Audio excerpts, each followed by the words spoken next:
This video topic was a request from one of you all, the elves, and that is, which are my favorite oldie but goodies, tried and true fragrances for fall. And I'm happy to do this video because I'm excited about the season, and all of these scents are old to my collection, been around for years, been favorites over the years, and I'm still excited to talk about them today in 2025. So let's get into it. Welcome back to the channel, everyone. SANTAMARIA here. Let's get into these tried and true oldie but goodie fragrances for the fall season. Lipstick of the day today, everyone. We are rocking out with Maxaroma lipstick, a nice ox blood, blood red type of color, perfect for the season. I've missed it. As always, nail color is from OPI, and this is Susie, the first lady of nails. It's an olive green color because that's what I was feeling right now. As always, everything on my face as well as everything I discuss will be down in the description box below, so you do not have to ask questions about it. Fragrance of the day, I decided to play in a sample I got in a recent order, and this is from Guerlain, and this is the Absolute Allegoria line, and this is the Rose Myrrh. I've never tried anything from this line,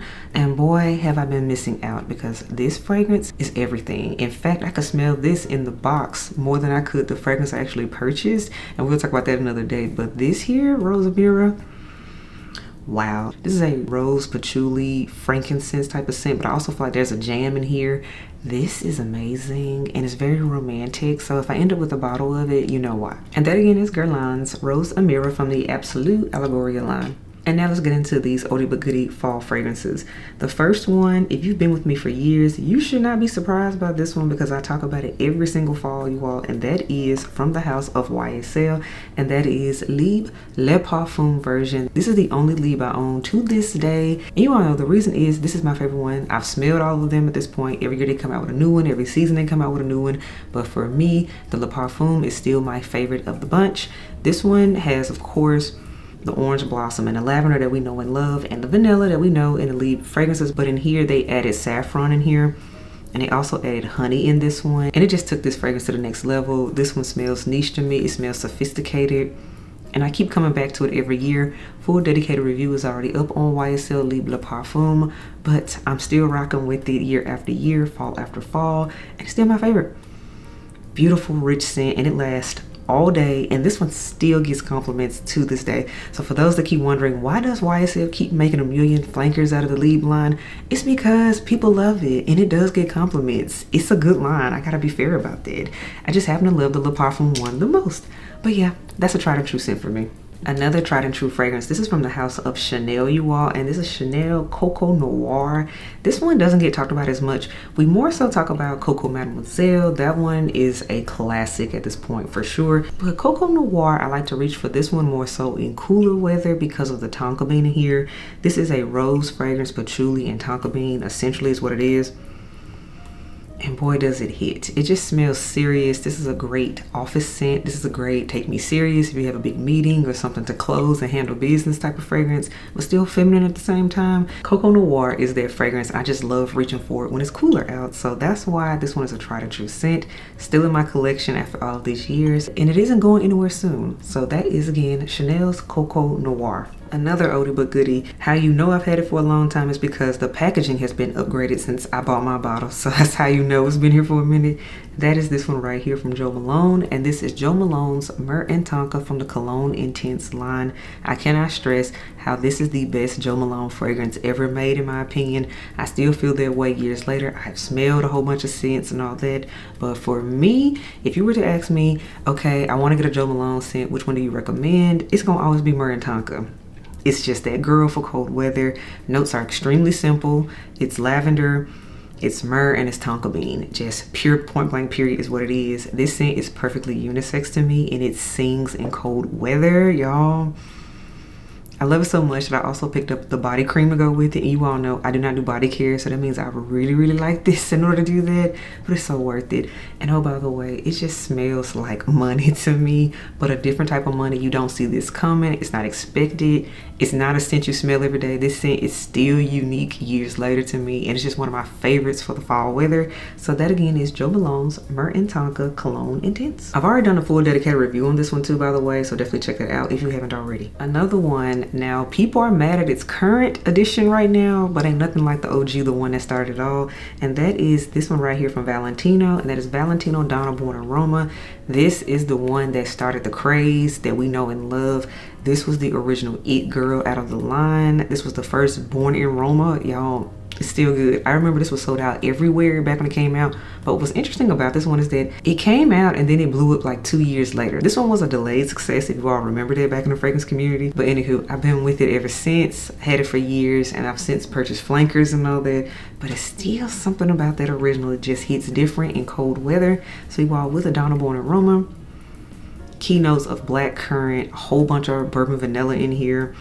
And there's some jasmine in here too, and cashmere, and there's some gaiac wood in this scent. This one is fruity, boozy, and sweet in my opinion. And this one lasts all day. And this one is a certified mass appealing compliment getter. When you don't want to think about it, you just know it's gonna work. For me, Valentino's Donna Born in Roma is the one for me. It's just that girl. It's still my favorite out of all the flankers. If you've seen my ranking video, you already knew that.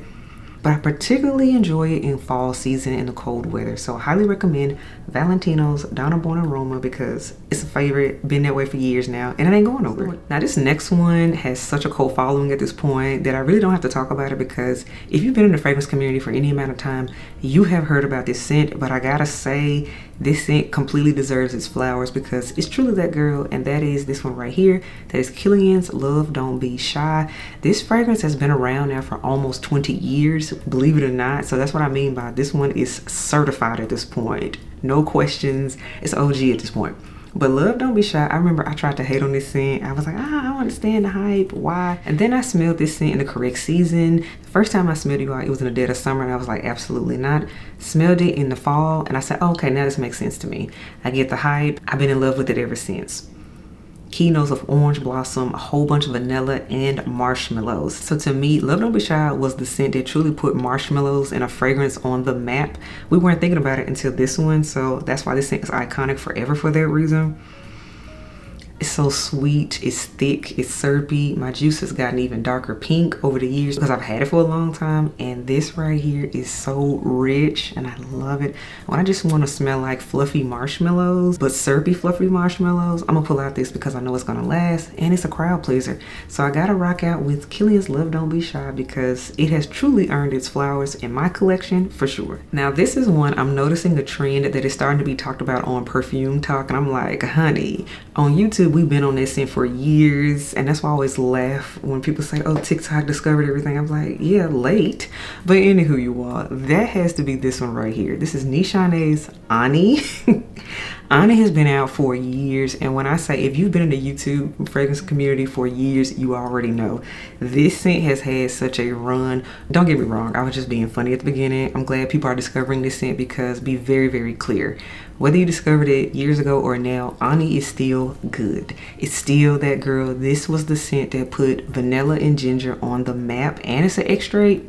Nothing is touching Ani to this day, in my opinion. Still unique. So you all, main notes of bergamot, green notes, ginger, pink pepper. There's also black currant, Turkish rose, and cardamom in here. And then in the base, there's patchouli, cedarwood, vanilla, benzoin, ambergris, musk, and sandalwood. It's also kind of green. I gotta be fair about that because that's why I've heard some ladies say that this one does put a little masculine to them. But on me, every time I have worn this scent, this one is a showstopper. This one pulls compliments. I've had to write this down for people. True story. I've been in like a block party and everything, and somebody was like, no, what is that? It wasn't enough just to say it. So Nishane Ani, I still love it to this day. Now this is one I reach for more so late fall heading into winter because of how potent this is. If you know, then you know. A little bit goes a very long way. And I'm looking at my juice. It's gotten a little bit darker from what it was when I purchased it years ago. Wow. And the ginger is more pronounced in here too. Truly a unique niche fragrance. Nishane, wow, they really don't miss if ever. And I actually want to get back into Nishane this year. But for now, Ani is the one that started it all for me with them, and I still love it to this day. Now when it comes to tried and true fragrances in the fall season, there has to be some Tom Ford on here because to me, for its old school Tom Ford, cold weather scents, that's their best season. Fall and winter, that's when they shine, and I could not do this list without this one right here, and this is Tobacco Vanille. This is one of those fragrances that's like a staple to me in the Tom Ford universe. course, that either you love it or hate it, you know what it is though, because you gotta put respect on it. This scent right here, I did not know I needed vanilla and tobacco together, and it would actually still smell good on a woman. So it has a lot of notes. Of course, there's tobacco, there's vanilla in here, but there's also dried fruits in here too, y'all. And there's some tonka bean in here. It's the fruity notes in here is why I like it, because that's what makes this unisex to me. The tobacco leaf, yes, it's in there, but it doesn't smell like a pipe or a cigar or anything. They didn't go too heavy with it. Everything's perfectly blended, but boy, does this sing in cold weather. I remember wearing this. I was sitting up drinking chai latte at a nice cafe shop on the East Coast one day, and I wore this scent for the first time, and it came to life for me. I said, oh, this is a fall fragrance.